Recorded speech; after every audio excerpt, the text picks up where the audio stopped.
Good morning, everyone. My name is Susie McLean, And I'm Christine Krigler. and we're both with Summit Place Financial Advisors located in Summit, New Jersey. Today, we wanted to take a few minutes to talk about establishing your emergency fund and a couple steps that you could take to start building that fund for you. And first, I want to briefly explain what is an emergency fund and when would you use it.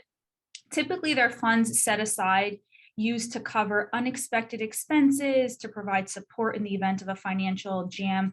We typically recommend that you put these funds into a separate account and that you don't use them for everyday expenses, but only use them in the event of an emergency. And we'll talk a little bit later on what how to define an emergency and how you can even access these funds. But a good rule of thumb is to set funds aside for 3 to 6 months of living expenses. We want to share with you 4 easy steps that help you get started with building your emergency fund.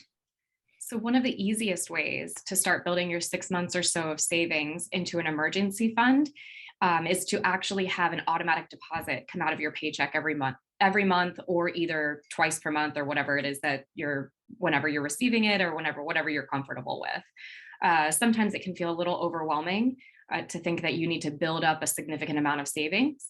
But by saving a little bit out of each paycheck, or a little bit once a month, can feel a little bit more manageable in building your savings slowly. Also, it can be helpful to consider saving these emergency funds into a bank or an institution that's different from the one that your checking account is actually in. That makes it just that much more difficult to access those funds when you don't really need them for an emergency. And that way, also, the funds are completely separate from what you're looking at on a daily basis. That's a great point, Christine. And if there's also no money left after paying your currently monthly expenses, now may be even a great time to review your expenses and review your budget.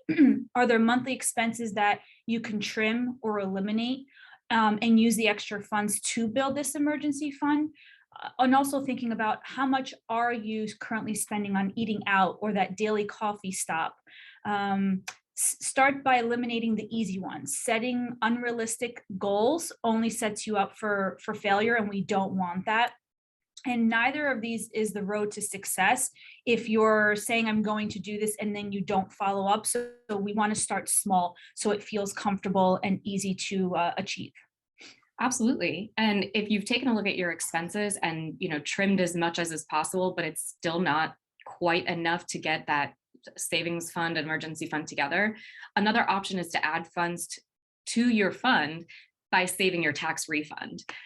Before you make a plan to spend your refund, even before you potentially even receive it, consider putting a portion of it or even all of it into the emergency fund. It's a great way to quickly boost your cushion, and it can be done either manually after you receive your refund, or what makes it a little bit easier is it can be done automatically in a direct deposit from the government. So you don't even have to see it enter and then leave your checking account on its way to your savings. But Susie, what about if someone has gone through his or her expenses, is saving some money directly to his or her savings account, and doesn't anticipate getting a refund from the government, but still needs to beef up the fund? Most importantly, I would say we recommend getting rid of credit card debt. If you're carrying large credit card balances, and some of these credit cards have high interest rates, we want to encourage you to use the funds that you have into savings. Don't hesitate to use that to start paying credit card debt and then get right back to setting up your emergency fund.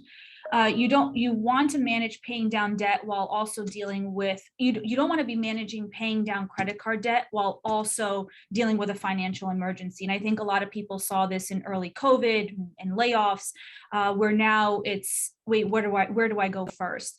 Paying off the debt with the highest interest rate first is highly recommended. Work towards using credit cards only when necessary. When it becomes too convenient, then you start to build up these balances, these unnecessary balances. And if you can get into a habit of paying these off month to month, that's just a great habit to get into and starting now. So now that you've gone through these 4 steps and you have a sizable emergency fund, or we hope you do, what happens when there is an emergency? So that is what your emergency fund is for. And I know Susie mentioned this earlier, but first and foremost, what you'd want to do if something happens, God forbid, you want to review your current spending and determine what are the essentials and what can temporarily be cut.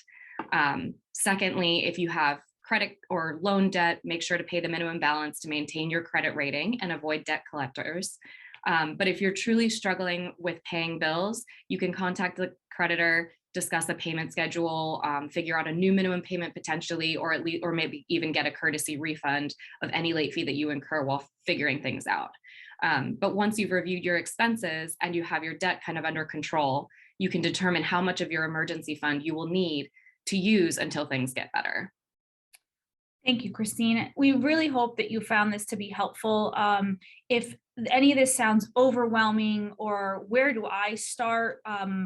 What does my plan look like? Consider reaching out to your financial advisor or other financial resources that you have and start having these conversations. Truly, the toughest part is just getting started and helping put a plan that can be achieved in place. We're happy to have these conversations. Just know that saving for your future is important for an enjoyable life and for all the great opportunities that are yet to come. Funding an emergency fund should be one of your first financial priorities. We want to thank you for joining us today. And I'm Susie. And I'm Christine. We'll see you next time. Have a good day.